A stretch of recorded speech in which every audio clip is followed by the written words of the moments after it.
Welcome to the Learning Pines YouTube. We hope this video helps. You start by gathering proof and access so every action is authorized. Get the device serial, purchase invoice, and the admin account email. Once done, confirm you have valid authorization, an ID or a letter from asset owner, and note the current firmware version. Make sure the device is charged above 50% and connected to a stable network. This reduces interruptions and ensures official tools can communicate with the unit. You're preparing for an authorized reset or vendor-assisted recovery. Now you follow official recovery paths to avoid data loss and legal risk. First, visit the vendor support portal or contact an authorized reseller, request a support ticket, and include serial plus proof of ownership. Once support confirms authorization, use the vendor's certified firmware or recovery tool as instructed.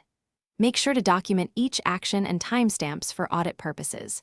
Do not use third-party scripts or unverified downloads. Those can brick the unit and void warranties. Keep communication records for compliance.